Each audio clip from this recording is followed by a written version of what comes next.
Estoy encantada con quedarme aquí en Lima, donde he vuelto después de casi 15 años. Y estoy aquí no tanto para dar una clase académica, cuanto más para compartir dudas, retos, desafíos a lo que nos encontramos todos, que seamos investigadores o miembros de comité de ética, o lo más frecuente, las dos cosas, porque normalmente los investigadores también hacen parte del comité de ética, entonces muchas veces tenemos esta doble personalidad. Y cuando me comunicaron el tema que se proponía para mi presentación, pensé, uy, esto es muy amplio, podemos hablar de muchísimas cosas. Entonces, traté de empezar de la manera de trabajar de nuestro comité de ética. Nuestro comité de ética en Amberes es un comité de ética que muy frecuentemente se ocupa de la revisión éticas de protocolos de investigación en salud global, lo que quiere decir muchas veces colaboraciones entre Bélgica y países del sur del mundo en el que tenemos grupos de investigación muy diversos por nacionalidad, por experiencias, por disciplina. Y lo que decía el doctor Cáceres, muy importante, es una investigación que quiere tener un valor científico, pero también un valor social, que la valor científica sin valor social no nos parece suficiente para cumplir con nuestro mandato de investigadores que quieren aportar algo de mejora al mundo, a los sistemas sanitarios en los que trabajamos. Entonces, esta es una lista de los asuntos a los que nuestro comité de ética mira cuando se enfrenta a un protocolo para decir está éticamente correcto, no lo está, hay puntos de atención para mejorar. Y se mira muchas cosas diferentes, se mira aspectos científicos, el background, el racional, la metodología. A veces la gente nos pregunta, ¿por qué la metodología? Esto no es vuestro asunto del comité de ética. Vosotros tenéis que mirar la ética, el consentimiento y la metodología científica no es para vosotros. Bueno, es muy difícil poner una línea de separación. Si un ensayo, si un estudio no es metodológicamente correcto, no es ético. Si el cálculo del sample size no es correcto, vamos a producir datos que no tienen valor después de haber malgastado recursos, molestado a la gente para su tiempo, para su muestras. Entonces, miramos también aspectos científicos. Pero miramos también a la protección de los participantes, cómo se incluyen, qué criterios más tenemos que considerar si hay vulnerabilidades particulares en temas de social, de exclusión y el riesgo-beneficio, la colección y almacenamiento de datos y de muestras biológicas, el involucrarse con las comunidades, que sean partenarios de verdad y no solo objetos de la investigación, un partenariato equitativo con los colegas de otros países. Atención para que los resultados de la investigación, si son positivos, se compartan con las comunidades en las que se ha llevado a cabo la investigación. Entonces, muchas preguntas. Y lo he puesto un poco abajo en azul. También tendríamos que mirar el impacto de una investigación para el medio ambiente y a la utilización correcta, responsable de inteligencia artificial.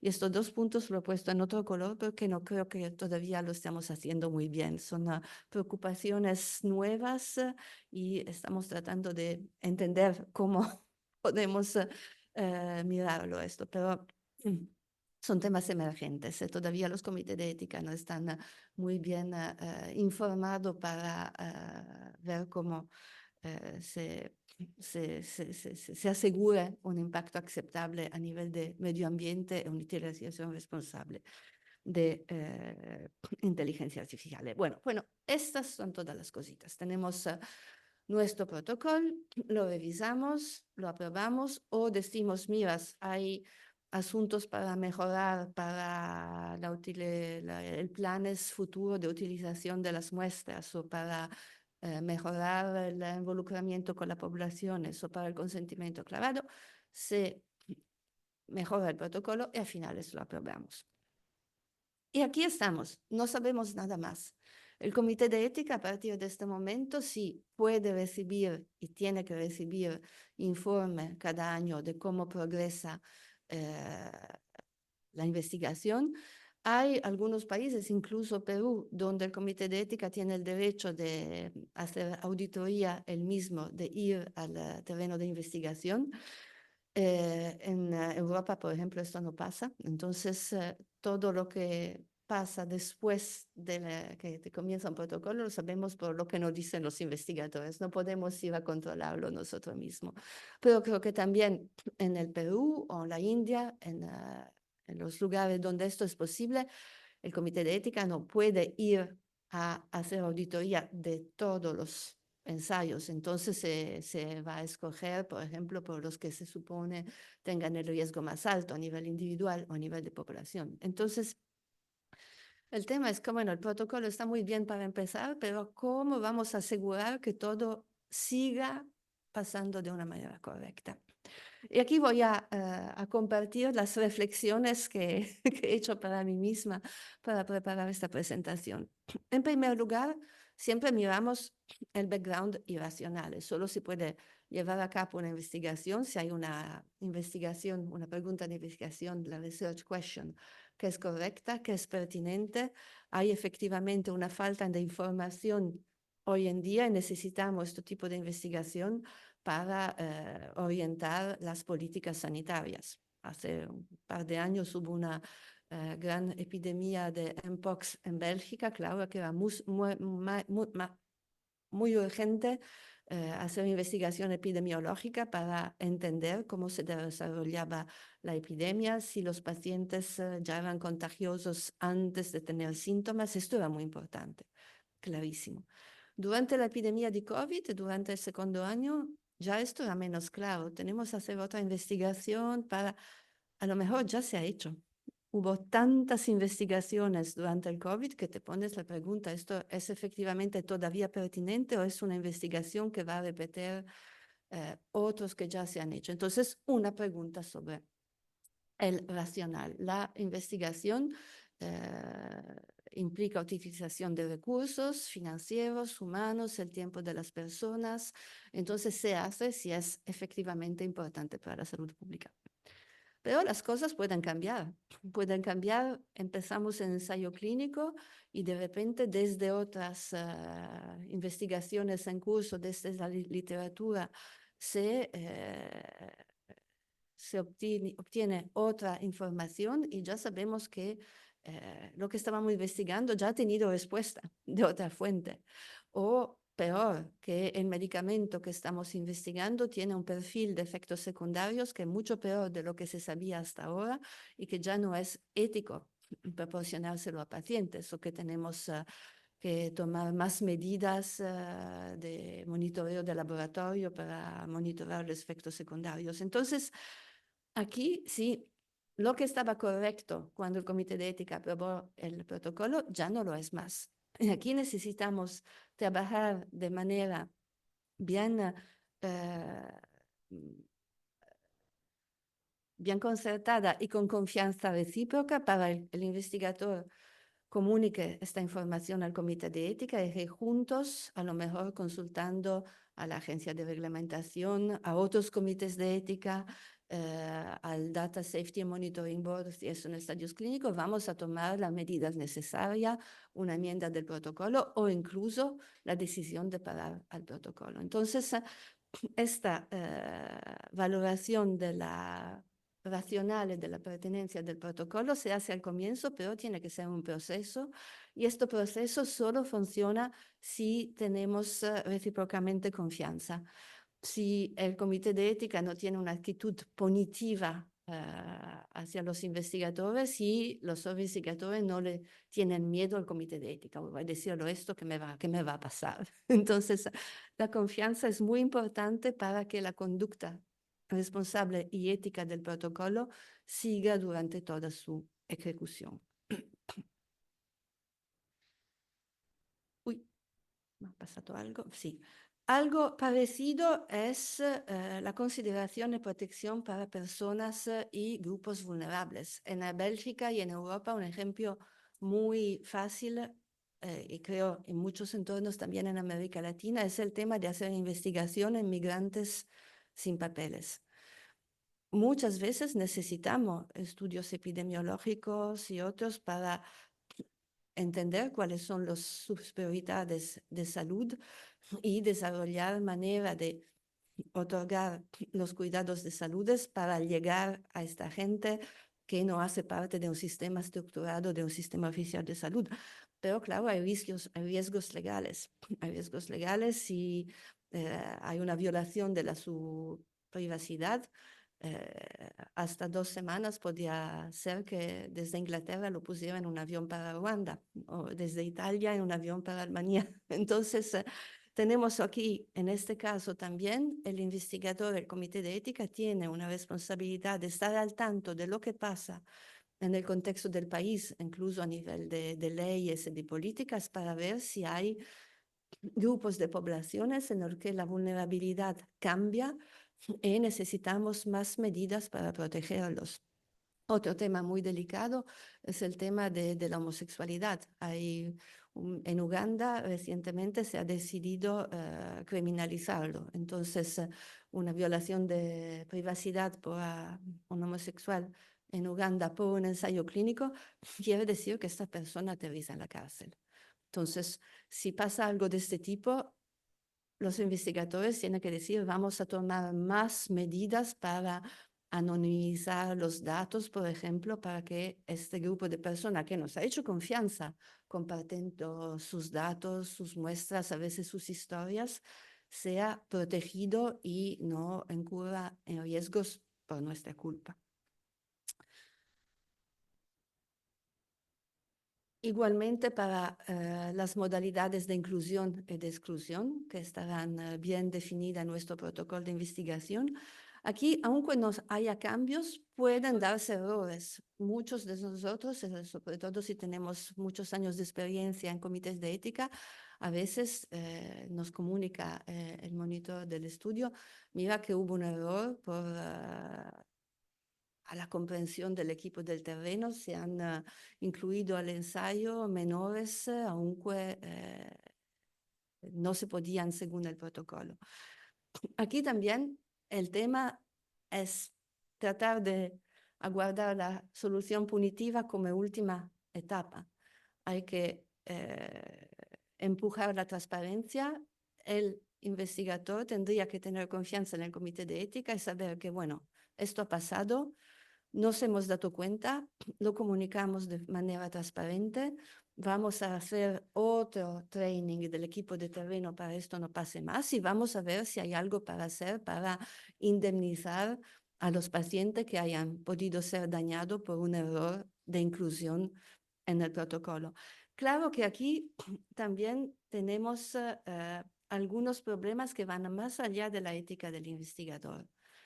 Muchas veces en los ensayos clínicos comerciales se paga la institución eh, por número de pacientes incluidos y esto puede ser un empujón psicológico, incluso no explícito, para incluir más pacientes, más participantes, porque de esto depende la compensación económica. Y eso también en ensayos no comerciales. A veces nuestros donantes externos son muy inflexibles.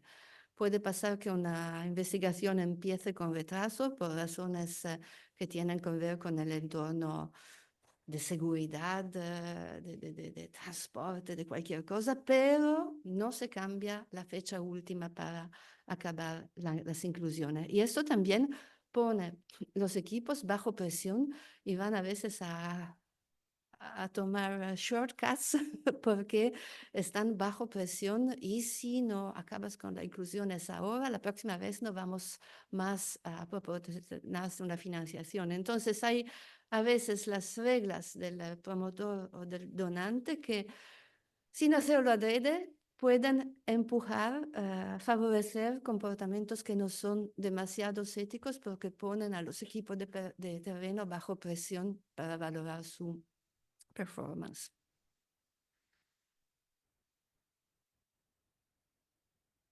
Ujú. Bueno, disculpen, aquí la tecnología. No voy a hablar de cada punto en detalle, sino voy a tomar toda la mañana y también hay otros ponentes por la mañana, pero algo que es muy importante, por ejemplo, para nosotros es el tema de los incidental findings. Nosotros hacemos un protocolo sobre malaria, pero haciendo análisis metagenómicas podemos, por ejemplo, descubrir que una persona tiene un factor de riesgo para eh, otra enfermedad y no estaba en los objetivos principales del estudio. Entonces, los investigadores tendrían que preverlo en el protocolo inicial, en el consentimiento inicial, decirle a los participantes, miren, este estudio es sobre malaria, pero puede ser que vamos por casualidad a descubrir otras cosas sobre su salud, sobre factores de riesgo. Entonces, que lo sepan, que si esto pasa, vamos a llamarlos para informarlos. Pero esto luego tiene que pasar. Entonces, si el equipo de terreno no está bien informado, puede ser que no pase en la realidad o que se llame a la persona de forma, diría, no holística, sin cuidado para los aspectos psicológicos, sin una referencia para tratamiento. Entonces, esto aquí, a nivel del comité de ética, nosotros podemos decirle que tengan un plan bien congeniado para reportar a incidental findings y ayudar al paciente en este nuevo itinerario terapéutico, pero esto tiene que pasar, el equipo tiene que estar bien informado y bien concienciado. Una cosa que me gustaría acordar es que muchas veces piensa que los incidental findings solo son los de tipo médico. Estábamos investigando a malaria, pero encontramos que tienes hepatitis C. Claro, tenemos que decírtelo y tú tienes que estar informado antes, que no te venga como un choque que te llama alguien de Amberes diciendo, ¿sabes usted que tiene hepatitis C? La gente tiene que estar, saberlo con antelación. Pero también cuando se hace una investigación calitativa, por ejemplo, justo alguien que tiene que entender la actitud de las personas hacia las vacunaciones, por ejemplo, o hacia enfermedades sexualmente transmisibles. Haciendo entrevistas se puede enterarse de casos de abusos en familia, de casos de violencia. Entonces, también en este caso, no es un tema médico, no habrá nunca un riesgo médico, pero si nos enteramos que alguien ha sido víctima de violencia, de abuso, como investigadores tenemos que tener un plan con antelación para, protegiendo la privacy y la confidencialidad, apoyar a estas personas para hacer frente a este tipo de dificultades. Entonces, esto es algo que podemos escribirlo muy bien en el protocolo, pero necesita una concientización del equipo para que pase efectivamente como se ha prometido a los pacientes. Y esto de verdad hace parte de la conducta ética, de la cultura ética de las personas, de la organización en las que trabajan, porque no hay ninguna comité de ética, no hay ningún inspector de reglamentación que pueda ir a averiguar en los detalles si esto ha pasado bien o no. Algo que es muy, muy importante es el tema de la colección, almacenamiento y utilización futura de los datos y de las muestras biológicas. Hay un ejemplo muy clásico y triste. En 2014-2015 hubo esta gran epidemia de ébola en Liberia, Sierra Leona y Guinea. Tres países que tienen una infraestructura de laboratorio muy frágil y seguramente sin el nivel de biosafety para manejar un virus tan agresivo. Entonces, lógicamente, las muestras se exportaron a otros países donde había la capacidad de manejarlas sin riesgos o con riesgos controlados. Pero lo que pasó es que muchas de estas muestras biológicas salieron de los 3 países sin consentimientos de los pacientes, sin un Material Transfer Agreement, un contrato que explicaba cómo se van a utilizar, para qué objetivo y la ventaja de qué, muchas veces sin opinión del comité de ética. Entonces, es muy importante que el comité de ética no apruebe un protocolo o no apruebe la exportación de las muestras hasta cuando no se haya aclarado muy bien por escrito con un contacto cuál es la gobernanza de estas muestras y de estos datos, de que todo lo que se haga en futuro será decidido con los países y con las instituciones que han proporcionado estas muestras, estos datos. Sino aquí se da eh, no solo conducta poco ética, pero explotación. Se puede dar el caso que haya startup en Estados Unidos y en Europa que desarrollan nuevas devices y que hagan mucho dinero sin que haya ningún beneficio para el país. Entonces aquí esto es algo que no se decide una vez para siempre al comienzo del protocolo. Si hay nuevas ideas, podemos utilizar esta muestra para eso, tenemos que volver al comité de ética, tenemos que volver a los partenarios en el país para decidir juntos cómo se gestionan esos materiales y estos datos. Igualmente muy importante el involucramiento con la comunidad. Incluso muchos académicos piensan que involucrarse con las comunidades es, antes de empezar las inclusiones, de irse a la comunidad, encontrar a los representantes y presentar el protocolo. Y básicamente convencer a la gente, es muy bueno participar, tenéis que aceptar la participación. Efectivamente, la conducta responsable empieza mucho antes. La primera conducta responsable sería aquí encontrar a las comunidades diciendo, tenemos esta idea, queremos investigar este tipo de enfermedades, queremos investigar al Mpox en República Democrática del Congo. ¿Cómo vamos a hacerlo? ¿Cuál es vuestra preocupación? Hay riesgos enormes de estigmatización con el tema de la transmisión sexual. Entonces, involucrarse con las comunidades no es tanto lo que pasa después que hemos finalizado el protocolo, pero es cómo los implicamos antes. Y aquí, otra vez, el investigador individualmente puede tener una conducta moral,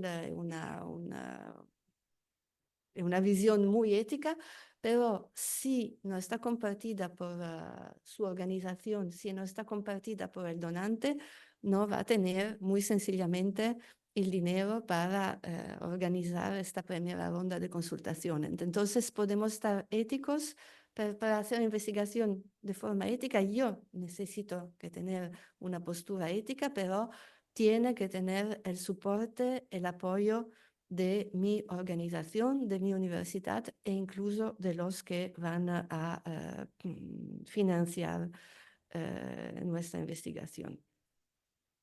Y esto se puede decir también para otros aspectos, pero voy solo a tomar algunos de los ejemplos y en la presentación vaya a ver la lista total. Para el consentimiento pasa un poco lo que habíamos dicho antes. Se pueden dar errores. Si se pasan errores durante los procedimientos de consentimiento, hay que reconocerlo de manera transparente, volver a hacer el training del team y indemnizar lo que han sido dañado. En un caso que he visto recientemente, se habían incluido menores con el consentimiento del menor, pero no de los padres. Entonces, esto ha creado una situación bastante delicada, porque sí, tienes que ir a los padres para pedir retrospectivamente el permiso, pero sin crear un conflicto en la familia. Entonces, en este sentido, es muy importante que el investigador pueda tener confianza en el comité de ética, que que los investigadores sepan que si voy al comité de ética explicándole de manera transparente, he tenido un problema, tienen confianza que vamos a encontrar juntos una solución constructiva en el beneficio de todo el mundo. Si tienen miedo, no vamos nunca a solucionar este tipo de problema. Y hay cosas que van emergiendo más frecuentemente. Se pone el problema cómo vamos a hacer en los estudios de cortes. Entonces, siempre pensamos que el ensayo clínico en el que se proporciona un medicamento experimental por primera vez es el más complicado éticamente. Pero en estudios de cortes tenemos muestras de niños que tienen 5 años. A los 13 años estos niños son mayores. Entonces todavía no está en las líneas éticas, pero muchos bioticistas ahora tendríamos al cumplimiento de la mayor edad que volver a la persona y decirle, tú sabes que tus datos y tus muestras se están manejando para este ensayo, compartiéndola con investigadores de medio mundo, ¿estás de acuerdo? ¿Quieres retirarlas? Entonces, eso es también el tema de la conducta ética a lo largo de la investigación, seguir reflexionando sobre cómo emergen nuevos temas éticos y ver cómo podemos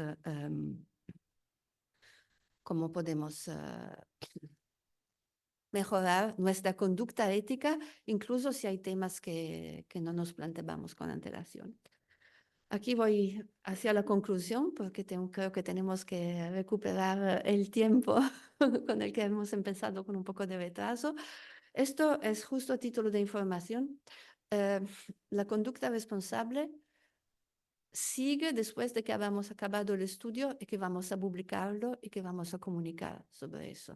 Entonces, una cosa en las que nunca pensamos mucho es que a veces los resultados de nuestros estudios se retoman en la prensa, se retoman en la prensa generalista o se toman en los social media. A veces por nuestra iniciativa, porque el Instituto Tropical de Anverse, el Cayetano Heredia, dijo, oye, hemos tenido datos tan importantes sobre la última epidemia de dengue o de mpox que tenemos que hacer un comunicado de prensa para que se entere la comunidad, incluso para darle la justa visibilidad a nuestros investigadores. Pero tenemos que tener mucho cuidado porque cuando el resultado se pasa a la prensa generalista y a los social media, todos los detalles se pierden y es posible que haya malentendidos, que los mensajes queden súper simplificados. Hemos tenido buenos resultados en un ensayo clínico preliminar y la prensa te dice, ya tenemos la terapia para salvar a todo el mundo, o se utilizan los resultados para estigmatizar a un grupo de población. Entonces, cada vez que como investigadores hablamos con periodistas o incluso si hacemos un retweet, tenemos que considerar, no estoy haciendo un retweet sobre el resultado de la Copa América, esto puedo hacerlo sin preocupación, pero soy un científico, estoy haciendo un retweet en algo de científico, entonces la gente va a valorar mi opinión, entonces tengo que reflexionar, ¿está esto explicado de la manera correcta? Sin que se vayan a dar malentendidos o esperas exageradas en la población. Entonces, la tensión ética no se acaba nunca. No es porque hemos publicado nuestro artículo que se acaban nuestras responsabilidades éticas frente a la población y a la comunidad. Creo que voy a la última diapositiva. Y la última diapositiva sí, es un poco un resumen de lo que creo ya he dicho varias veces, pero que podemos conducir nuestra investigación de forma ética si esta cultura ética la tenemos interiorizada y la tenemos también involucrada en todas las líneas directrices de nuestra organización, del comité de ética, de todos los que se llaman ahora stakeholders, de todos los que tienen en cualquier manera un papel en la ejecución, en la supervisión, en la financiación, en la publicación de la investigación. Y todo esto, el gran reto es encontrar un balance correcto entre el trust y el rigor. No tenemos, lo he dicho muchas veces porque me da miedo que a veces algunos comités de ética son muy punitivos, más bien que tomar un enfoque para construir la confianza en un enfoque positivo hacia la investigación y la ética, pero tampoco hay que dejarlo pasar todo. Se dan casos de conducta mala, se dan casos de fraude, se dan casos de comportamientos que han dañado a comunidades y personas, y allí hay que tomar decisiones. Y esto es tal vez para un comité de ética la dificultad más grande, donde encontramos este balance, esta línea entre la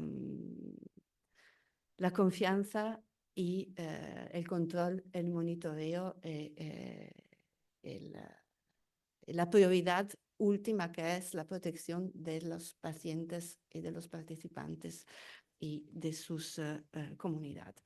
Y bueno, había mucho más que decir, pero he tratado de discutir más en detalles algunos ejemplos y tenemos todo el día para seguir discutiendo durante las partes formales y las partes de coffee break. Gracias. Muchas gracias, doctora Rafaela. Muchas gracias, doctora Rafaela. Vamos a dar un espacio para dos preguntas, ¿le parece? Solo dos preguntas del público. No sé, levantan la mano los que desean realizar alguna pregunta.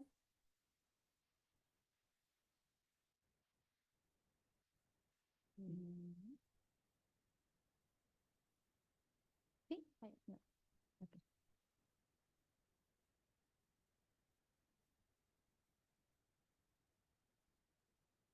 Muy buenos días con todos. Excelente ponencia. ¿Escucha? Sí. Sí. Yo soy docente de la Facultad de Estomatología de esta casa de estudios y un aspecto efectivamente que hemos reflexionado en el equipo de profesores en el programa de maestría es en cuanto al community engagement. Efectivamente, explicamos a los alumnos de contactar con los líderes de la comunidad, pero el punto crítico es que justamente ellos manifiestan a los investigadores sus problemas no solamente en el campo odontológico, sino médico. Nuestras regiones conocemos bien que tienen muchas necesidades, son necesidades dimensionales. Termina la investigación y efectivamente en el documento del consentimiento informado, la sección de beneficios, y nos queda la inquietud, y también orientándolo desde el punto de vista ético, es que este beneficio a las personas que tienen problemas médicos odontológicos, vamos, explicamos los resultados de los exámenes clínicos que se han hecho, pero ¿y qué queda después? Porque ellos lo que manifiestan es, ¿y quién va a resolver mis problemas? ¿Hacia dónde voy? Sí. Yo no sé, y aquí habiendo colegas de diferentes áreas, es que y en sus países, es que se establece alguna relación con centros hospitalarios, cómo se gestiona para que lo que yo he identificado en tu problema de salud pueda ser resuelto en alguna medida y de qué manera integrar con problemas, por ejemplo, de la anemia, ¿no? Que es un punto también crucial. Eso es lo que a mí me interesaría saber y cómo en nuestros consentimientos informados en beneficios podemos ir más allá de la charla, del tríptico, de darte los datos, pero, y las comunidades dicen, vienen a investigar, pero seguimos teniendo los mismos problemas de salud. Sí. Gracias. Esto es una pregunta muy pertinente y efectivamente ya se ve enseguida el enlace entre ética y donante y presupuesto, porque evidentemente para que hubiera un beneficio directo a nivel de la persona, habría que darse la posibilidad de, por ejemplo, facilitarle una referencia a un centro de tratamiento que puede darse en la región o no. Entonces, lo que hacemos nosotros, sobre todo cuando se habla de personas que no tienen seguro sanitario, es pedir que el equipo asegure que habrá una referencia a un centro de salud. Y, por ejemplo, para migrantes sin papeles en Bélgica puede ser muy concretamente el Centro de Salud de Médicos del Mundo, que es una ONG que trabaja con gente sin papel. Entonces tratamos de hacer esto. En un caso muy extremo, hemos dicho que no, era un caso muy extremo en un entorno subsahariano donde el estudio era sobre cisticercosis cerebral y para los que tenían un diagnóstico positivo, el estudio proporcionaba el tratamiento. Pero querían también mirar a las características de salud mental. Pero si se saltara una diagnosis de un problema de salud mental, no era posible tomarla en cargo, no era posible proporcionar ningún tipo de tratamiento y a estas alturas hemos dicho no. Entonces, porque el objetivo primario es la cisticercosis y hay un beneficio personal porque las personas van a recibir tratamiento. Esto es un objetivo secundario que habéis puesto más para una curiosidad académica y científica, pero va a ser puramente teórico sin ninguna posibilidad de beneficio para las personas o para las comunidades. Entonces, esto consideramos que no es ético. Y no éramos tan estrictos como se parece, porque no habíamos pedido, tienen que tener la certidumbre, tienen que tener una reasonable likelihood, una posibilidad razonable de que se pueda hacer alguien para una persona a las que te has diagnosticado una depresión grave, etc. Entonces, en este caso, un poco extremo, es dicho, si solo hay valor científico y cero social, y además la persona la haces consciente de tener un problema y luego no la ayuda a resolverlo, esto es un caso un poco extremo en el que hemos dicho que no. Pero claro, todo tiene que ser muy contextualizado porque a veces la decisión del comité de ética o la opinión del comité de ética va a depender del nivel de vulnerabilidad de la persona y también del sistema sanitario en el contexto del estudio. Entonces, muy complejo. Gracias, porque es exactamente uno de los temas en los que se ve que la revisión ética no es una checklist, pero es más una reflexión y un diálogo sobre algunos dilemas. Sí, tenemos una pregunta de la doctora Ruth. Muchas gracias, Buenos doctora. días. Sí, adelante. Gracias por la presentación. Yo tenía una pregunta respecto a el tema vinculado al el papel que tienen los comités de ética o la conducta responsable después de la investigación. Y mencionaba el caso, por ejemplo, de los cambios en la ley en los cuales de pronto las personas migrantes o LGBTI cambiaban de estatus, por mencionar los ejemplos que usted traía. Y también una de sus diapositivas ponía al final cómo pensar el tema de la ética versus la ley y qué dilemas nos trae eso como investigadores durante la investigación, pero también después. Entonces, ¿cuál es nuestra responsabilidad final o cómo resolver y manejar esos conflictos que en algunas circunstancias lo ético puede ser opuesto a lo legal? Entonces por ahí me interesaba saber qué experiencias tenía o cómo manejar. Mil gracias. Esto es de verdad una pregunta muy importante y muchas veces pensamos todo el tema de la revisión ética se basa en un asunto que el comité de ética siempre va a actuar en el interés y en la protección de los participantes. Y a veces se dan situaciones que no son ideales, donde se mezclan asuntos políticos, asuntos legales, asuntos éticos, y las dos cosas entran en conflicto. Nos ha pasado, por ejemplo, temas haciendo investigación sobre los outcomes del aborto, que sea voluntario o involuntarios, pero en pacientes donde esto, en países donde esto está criminalizado. O, entonces, llevar a cabo la investigación es en el interés de las comunidades, porque si entendemos mejor cuáles son las situaciones de estas mujeres, se puede estar mejor preparado, pero la confidencialidad de las mujeres y del staff va a ser muy a riesgo.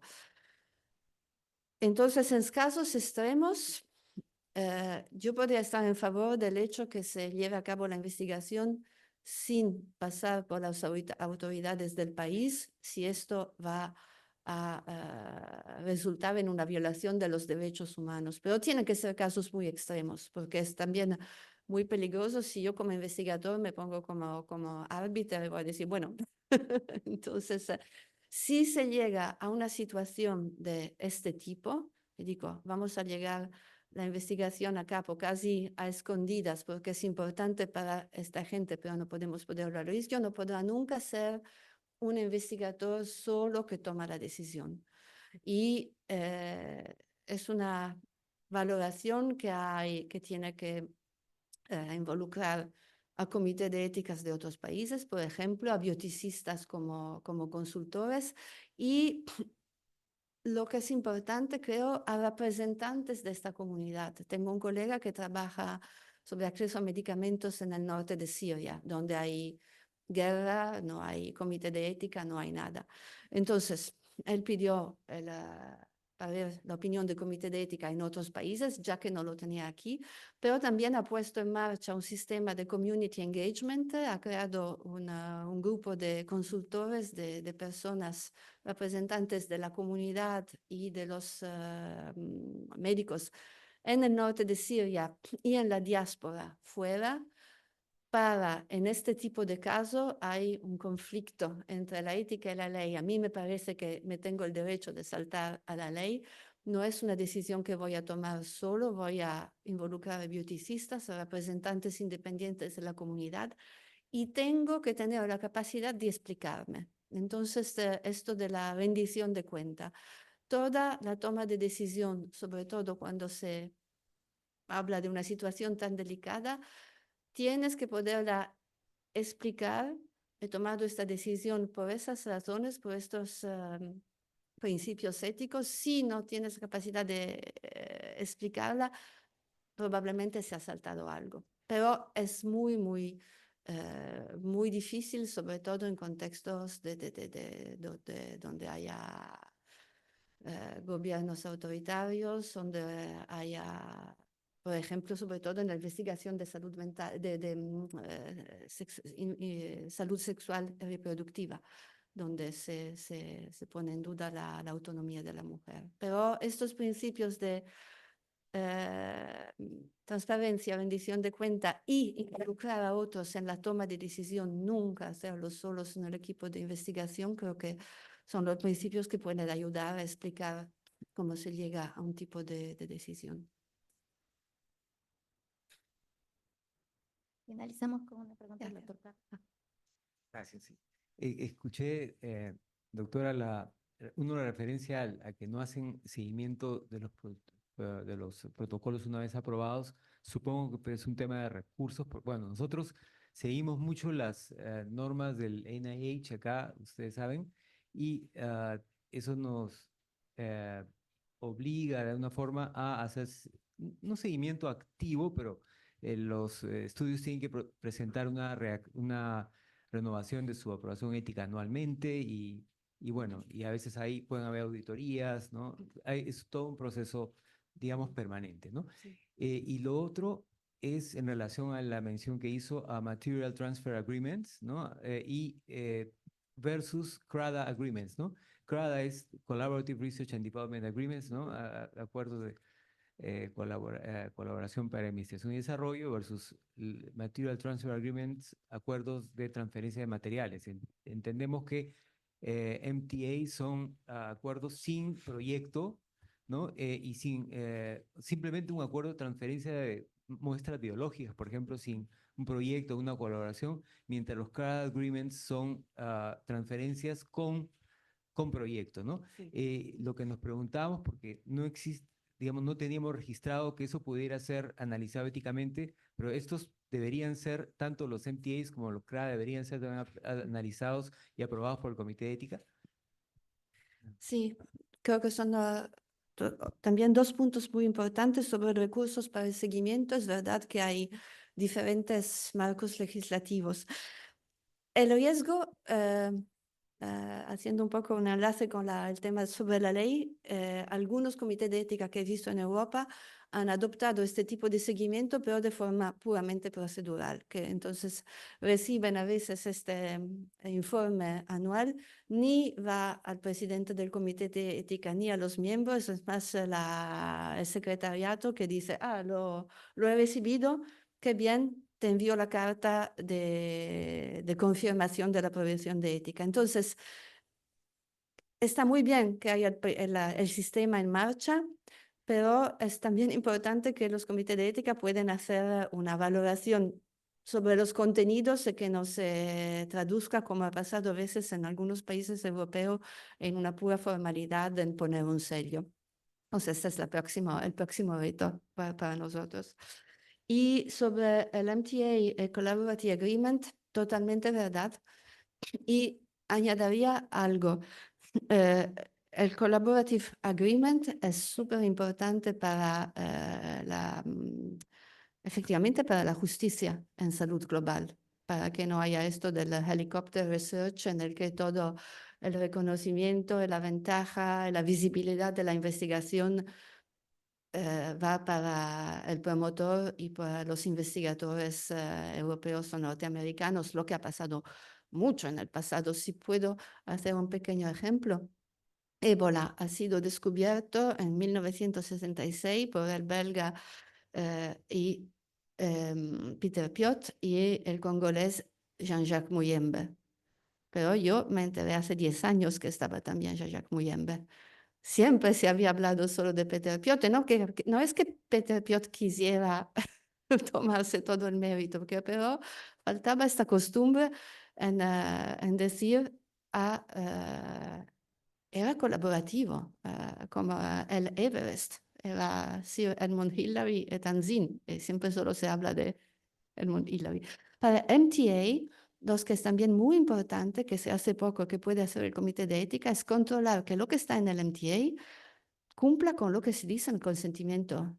Porque a veces se dice, en el consentimiento vamos a decir, qué bien, vamos a compartir con otros sus muestras, toda futura utilización será aprobada por el comité de ética.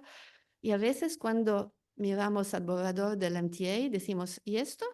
Esto no lo habéis dicho. Lo que se ha dicho en el consentimiento informado no es optional.